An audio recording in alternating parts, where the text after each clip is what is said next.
Cringeworthy Christophobia. As the Holy Eucharist is blasphemed in the UK and Rianna does the slutty nun bit again, the abomination of desolation heats up the holy place. Meanwhile, Russell Brand leads millions in praying the Rosary as Joe Biden gets ready to hand us over to the Antichrist. Tonight, traditional Catholics respond with an exciting announcement from the headquarters of the Catholic counterrevolution.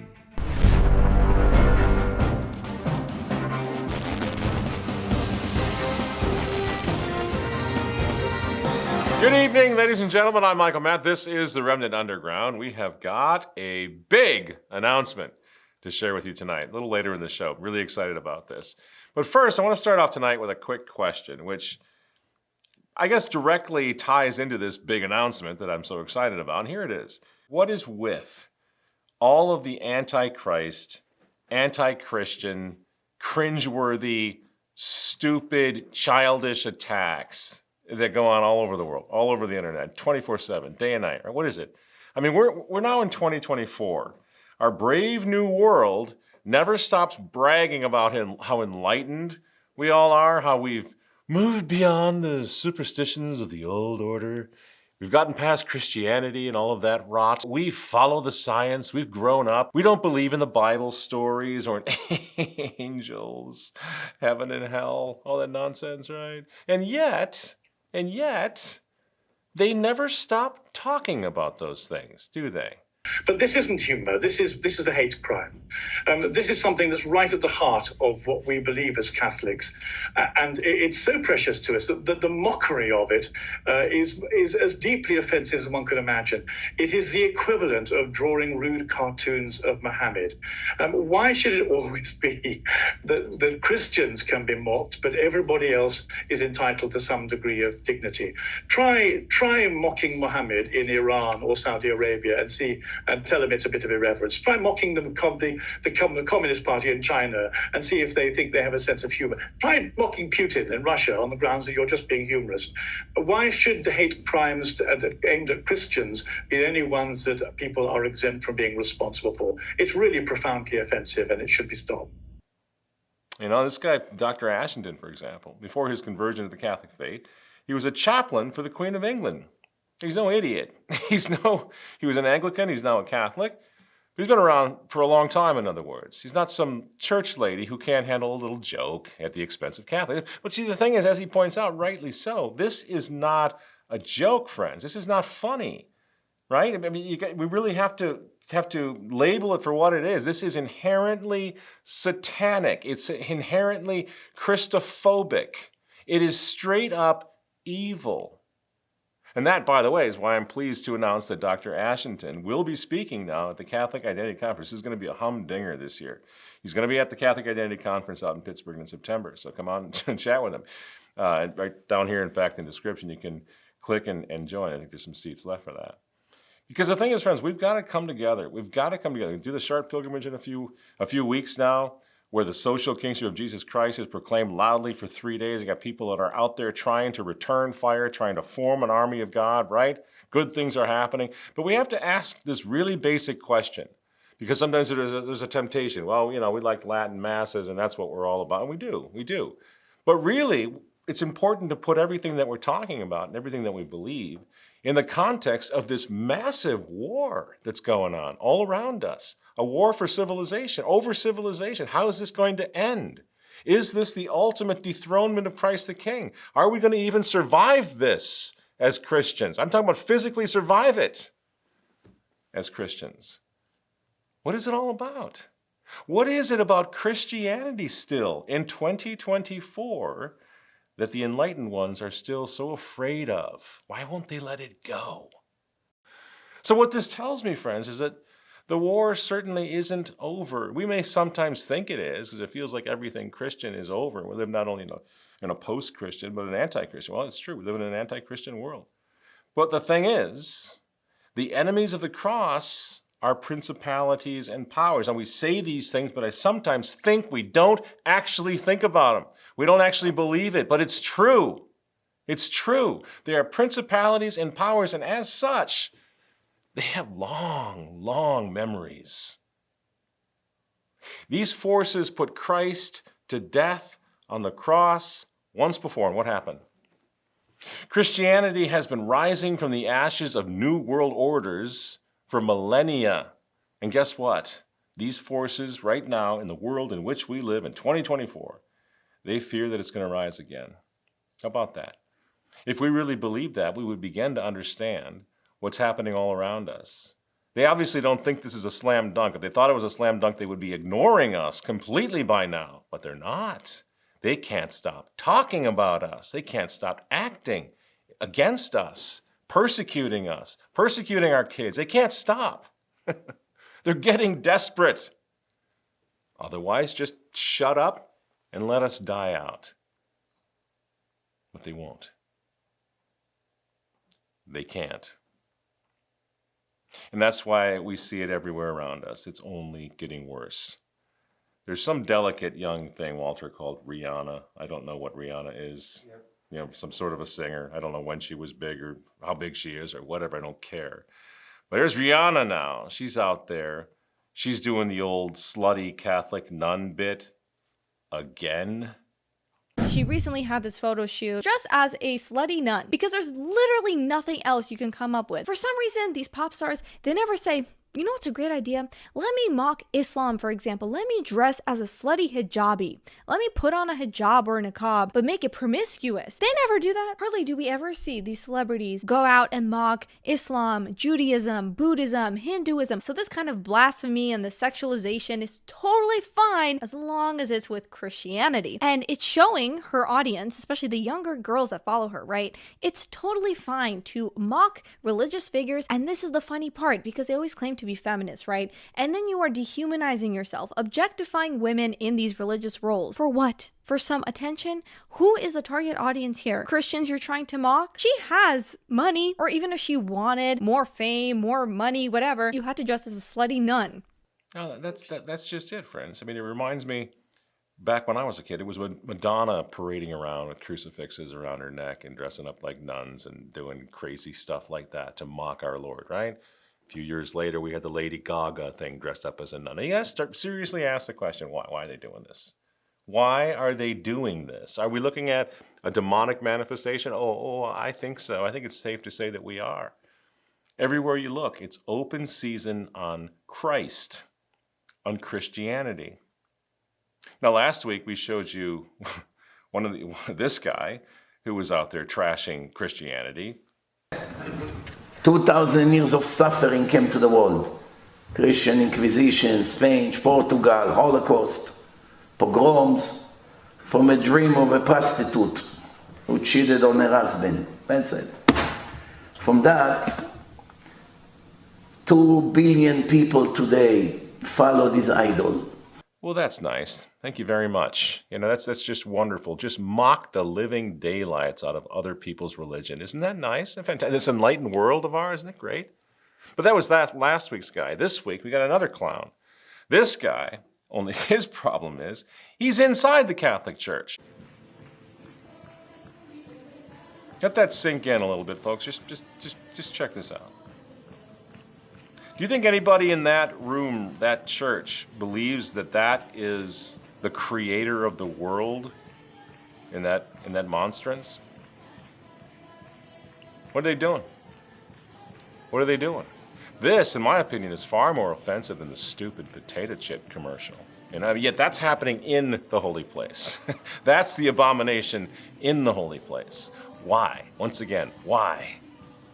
Why are they doing this? It's allegedly a Catholic priest making a mockery of the Blessed Sacrament inside a Catholic. Why? And the thing is it selling anywhere? Every time somebody sends me one of these clips, I always look for the part where the camera pans out a bit. We get to see people in the church. And most of the time, the church is empty. There's still a smattering of some old ladies sitting there. I don't even know what they're doing there. In other words, this isn't even selling.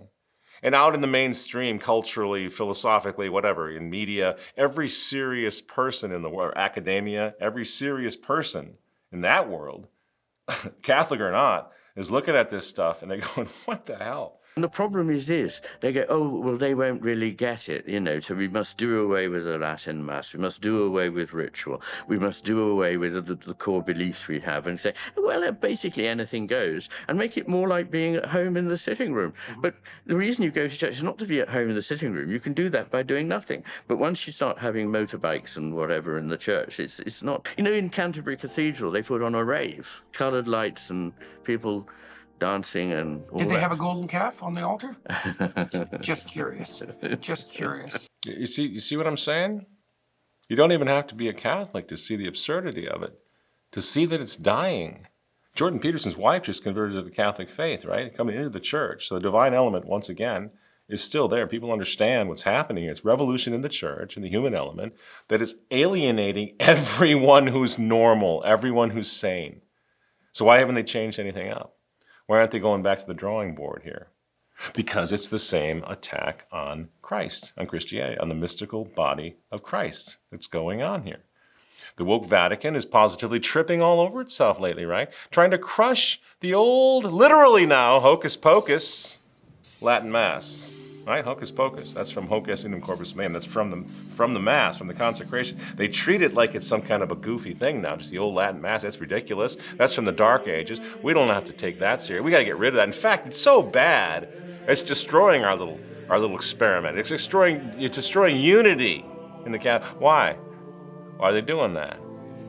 If it's all bunk, why are they so concerned about it? So what's the problem, friends? Why are the revolutionaries in the church and in the state so terrified of all of this stuff, whether it's nuns or Holy Communion or the old Latin Mass of Christendom? Why are they so terrified of it? When you look around you and everybody can see something's wrong, they can see that the world is on fire. We now see people dropping like flies all over the place, right? This new world order of ours, people literally just falling over dead all over the place. Children being corrupted in such a foul way, I don't think anyone could ever even have imagined it back in pagan Rome times. So foul, the corruption, the overt corruption of kids on purpose.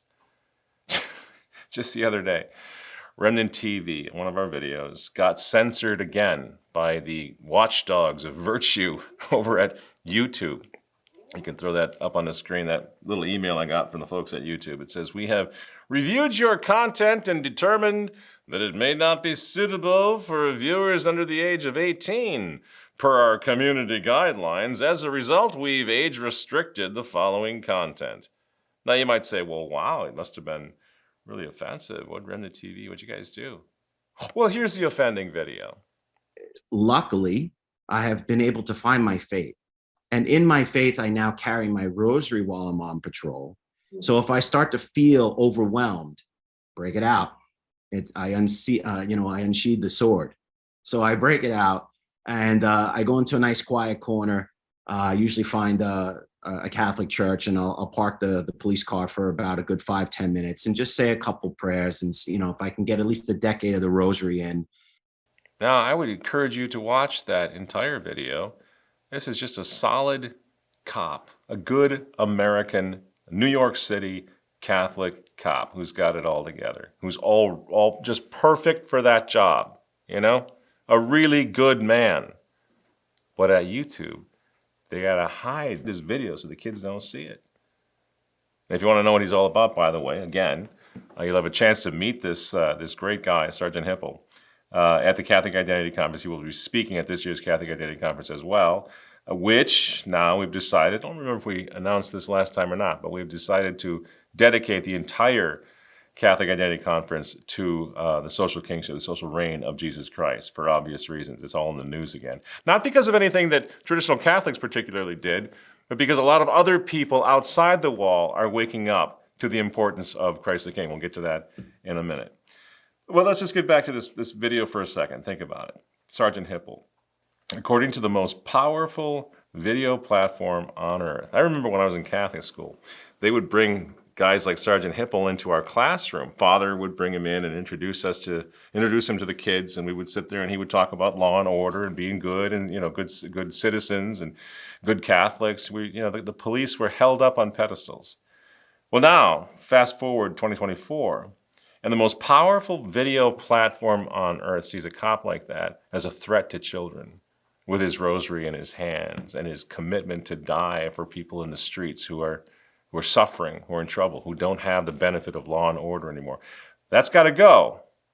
But now this guy, according to the most powerful video platform on earth, is just fine. Welcome, welcome, welcome, welcome. I'm so happy to be here today. Is anybody 3 years old here? Me. Okay. Who else? Who else is 4? I know you've seen it before. Oh wow. Who's But look at it again. Is anybody We have to ask ourselves How about what 7? is going on here. 3-year-olds? 4-year-olds? Somebody's lining them up in a This library book is to do called that? Spoon. What other than love this book? Luciferian corruption of children is that? What else would you call that? Doing that to kids. The ones that happened, again, to make it past the abortuary here in the land of the free and the home of the brave. What kind of monsters have we become? And are we getting used to it? Are we getting used to seeing that sort of thing? Those are demons, you know. And what's happening because of that? Well, a country that cannot even protect its little babies, cannot protect, has no desire to, not only not to protect the little children, but is actually taking measures to destroy them, to destroy their innocence and destroy their souls. What kind of a country is that? Has there ever been a country like this in the history of the world? And you can see the results, the consequences of this as we rot from within. The folks in charge of the world prepare to lock us all down once again because we do not have the moral strength to stand up and resist. For many months now, the internet's been full of people talking about the pandemic treaty planned by the World Health Organization. That would absolutely commit us to spending lots of money preparing for the next pandemic and give them the power to order lockdowns, tell us what vaccines we could use. It is literally a globalist treaty that takes away the power of the nation state to do stuff. And look, given we've learned lockdowns didn't work, that actually Florida and Sweden got it right, I never want us to be anywhere near that again. Yes, but, says Dr. Ted over the past few days, he says, it's never going to happen. We've added a little clause, to the treaty, to the pandemic preparedness treaty, promising to protect your sovereignty. The countries who are negotiating, they have included a statement or a text saying WHO will not have this whatever, or not only WHO, but they say that WHO and the Director General will not have this power or will not affect the sovereignty. This agreement will not affect sovereignty. I'm glad that it's clearly put in the document now, because anybody can see that it's not true. Well, that's good to know, Dr. Ted. So if that's the case, why do we need your stupid treaty? Why do we need that? And if that's the case, why is this still happening in D.C. this week? President Biden is planning to cede the sovereignty of the United States of America to the internationalists and the World Health Organization. The ability to decide between you and your doctor what medicine you take or do not take, whether you wear a mask or not, whether you leave your home and where you go is all potentially being ceded by this president of the United States based on a signature.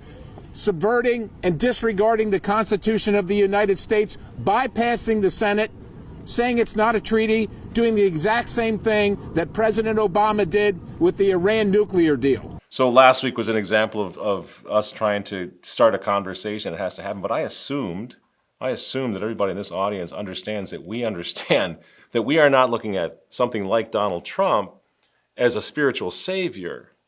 We're not looking to that anymore. That's not even possible. You see? We're looking for opportunities to have the army of God have a chance, get a foothold to fight. That's what this is all about. It's not about electoral politics. It certainly isn't about the two-party system. I like Republicans. I like Democrats. That's just crazy. That's just entertainment for children. For the most part, voting is a suggestion box for the slaves these days, right? And of course, at the Remnant TV, we've always known And what we're facing right now, what we're engaged in right now is a holy war. It always has been and it always will be. But we're in this situation and we have to learn, we have to figure out how to make the best of it, how to fight, right? And that's what we're doing here on this show every week. But the American president, God bless him, whoever he is constitutionally bound to reject the social kingship of Christ. You understand? That's the way it works. So we're not looking to any American president as the champion of the kingship of Christ, and we're going to fall in behind. He's going to save us.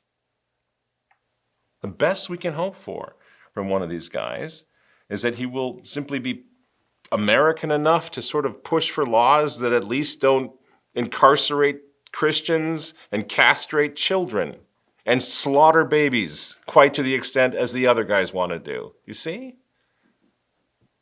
So when it comes to elections, personally, what am I doing? I'm looking to the survival of my children. That comes first, the survival of my children. In a sense, I'm not even voting for the candidate as much as the demographic that he's going to empower. And let's face it, Joe Biden gets in, who's the demographic? What is it made up of?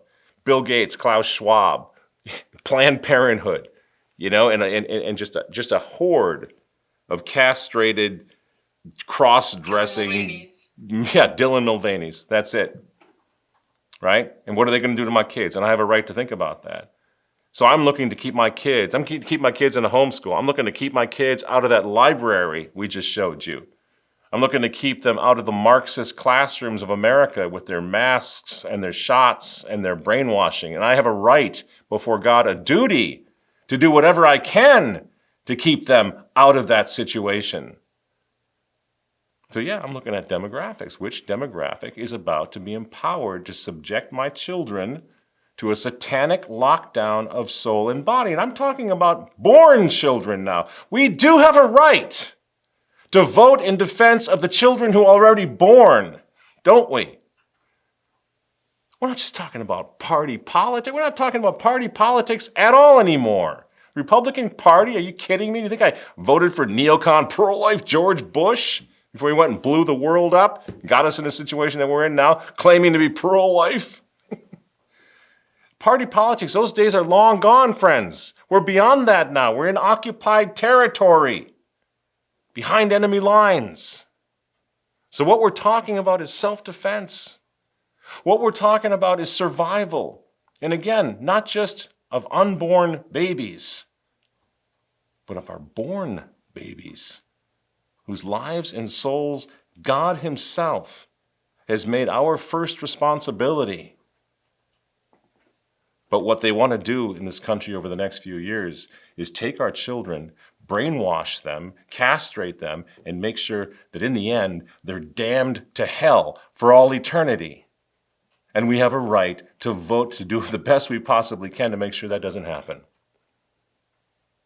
It's not just abortion anymore. The left has been using that issue like a millstone around the necks of the good guys for a long, long time. And I think it's time we take that millstone away from them. These demons want the blood of our living children, right? They want to commit physical, moral, and spiritual genocide. It's time to elevate our discussion, our debate, our game plan, our strategy.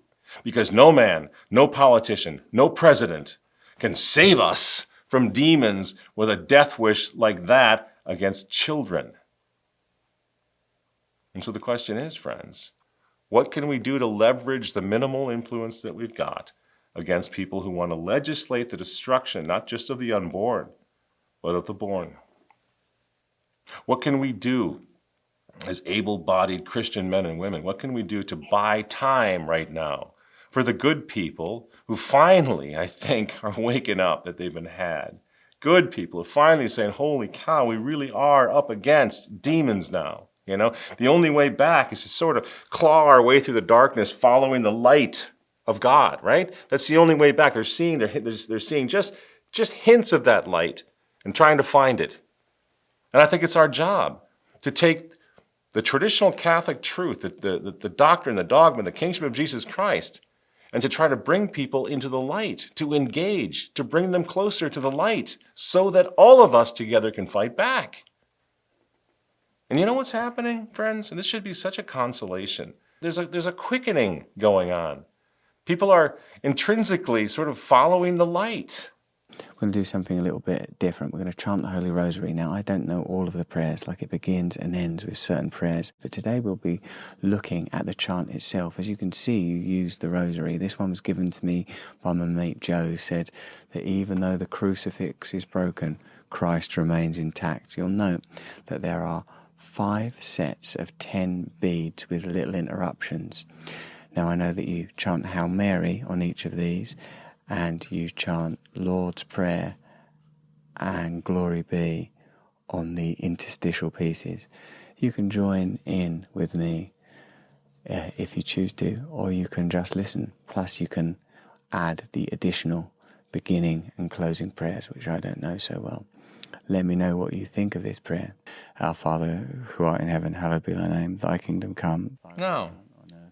What are we going to make of that? Do you think I'm telling you need to follow, Russell Brand to the 4 corners of the earth? No. But you want to call him a troll? Is that all you got? He's a fake, Michael Matt. He's a fraud. He's a phony. I can't believe you're falling for that. Really?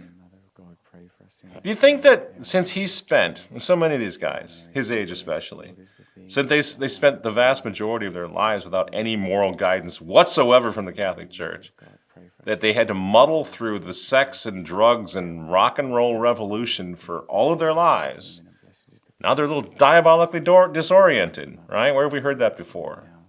Yeah, they're diabolically disoriented, as we all are. But is that their fault? Where were they supposed to find the means to occupy the high ground in the world of the past 50 years, with the Catholic Church in chaos, right? And it's just, I don't know. Just to dismiss everybody as a troll and fake and, just trying to get clicks, it's a little bit too easy for me. Because maybe, just maybe, friends, since we've broken our own covenant with God, maybe God is touching people's hearts in unlikely ways and in unlikely places, ways and places that we can't even imagine. Do you know?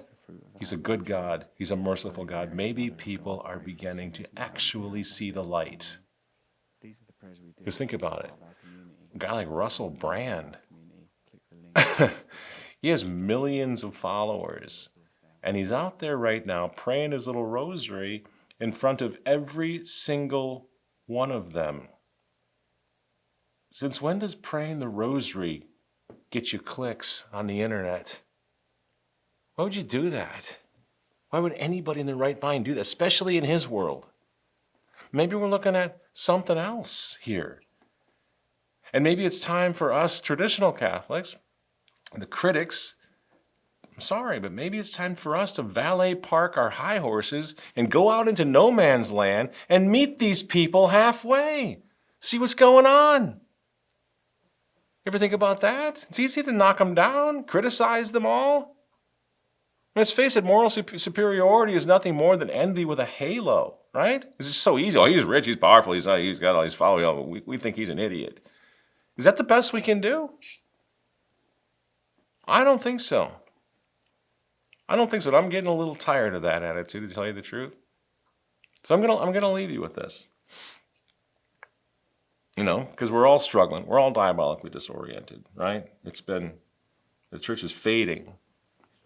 I'm gonna leave you with this. If the American bishops, or the bishops of the world, the Catholic bishops, if they cannot get off their lower spinal extremities and go out and do something besides fundraise, and something besides worry about climate change, and something besides worry about keeping those borders open, that's all they can do. They can't proclaim the kingship of Christ. No, they can never do that. They can't do a damn thing to lead these poor souls out of the valley of darkness. They'll say a word about that. They just sit there with their little voices and they talk so gentle. Good morning, how's everything going? Right? They have nothing to say, totally emasculated. If that's the way it is, well, maybe it's time that we go stand with the guys who have the guts to say the things that matter. The people that have the guts to say, oh, for example, Christ is king. Oh, gee, I sure hope that isn't anti-Semitic. It's not. And I'm thinking of one in particular who's been in the news a lot lately, Candace Owens. She's saying that Christ is king. You know what? She's saying it out loud. Should we tear her down because she's not quite one of us yet? Is that a good idea? Because at the same time, as she is obviously coming to this incredible awakening, she's asking all the right questions, the questions that most of the guys with the white hats are afraid to ask. Questions about NATO expansion over in Eastern Europe. Question about the media's narrative on Russia. Questions about the media's narrative on Israel and the Gaza genocide, for example. And when it comes to the moral questions, she's more than just asking questions. She's actually coming right out and saying abortion and contraception are abominations before God. She's condemning them. She's condemning these things like the Catholic Church used to do, condemning them like some modern day Joan of Arc. Literally have $9 in my bank account. And I thank God for those moments, especially in the retrospect. In fact, thanking God in the retrospect is why I never doubt him now when I'm suffering, Amen. No matter what's going through, is because the lesson of my life, when I was a liberal and I fell away from the faith and I was embarrassed about my grandfather's and my grandmother's faithfulness, and I fell into the world and worldliness and the secular habits, I was miserable and I was angry at God. I was like, why me? Why couldn't I come from a rich family? Why couldn't I, have money? Why can't you make things easy? It turns you into a little Marxist, right? And then when I started going back from where I started, what my grandfather's lessons were, what actually wealth is, because it isn't money, It's family, it's security, it's clear thinking. There were so many blessings in my life. And now I realize, oh my gosh, it sounds ridiculous to say this. God's a genius, right? It sounds so ridiculous and patronizing to say God is a genius. But every single place that he put me, every bit of suffering, now when I speak on authority, You right? praise it. Yeah, I'm like, you are just so smart, God. You're a genius. Oh, I hate to say it's so patronizing to you, but you know it. You know. Now, I would ask you again, I would ask this audience once again, if it's all just for clicks, and that sort of thing attracts clicks, well, we're in good shape. I don't see how we lose here. She's either for real, or what she's saying is playing in Peoria all of a sudden in this country, and that's truly amazing. Which is it? She's even out there right now. She's calling for unite the clans. She says Christian nationalism is not and has never been a threat. Our country has collapsed because people who despise Christ removed him from the classrooms, then encouraged atheism and never-ending Protestant sects in his place. They lied about everything. The Crusades, the Inquisition, the Bolsheviks, all of it. This is good news, by the way, because it reveals how much they fear Christians uniting. The time is now. Check her out, Excellencies. That's how it's done. That's what it sounds like. That's what you used to say. Do you remember a long time ago? If our Catholic leaders refuse to speak truth to demonic power at a time like this, as people like Candace Owens are not doing, then we Catholics have an obligation. We need to stand up with people like Candace Owens who are doing the job of the bishops for them. And now to my announcement, my happy announcement. I'm thrilled to announce that Candace Owens will speak live and in person at this year's Catholic Identity Conference. And you know why? It's because she's right. Time is running out, and it's running out for all of us. It's time for us to take the social kingship of Jesus Christ out into the highways and the byways, and to unite with anyone who's willing to stand with us and stand with Christ the King. So please, this is big. Sign up at the link below, and let's get this godly alliance with godly people started once again out in the public square. At this year's CIC, I can tell you this, I will be proud to stand with this young woman who has so much to lose, and yet who's willing to risk it all for Christ the King. This is war, so bring it on.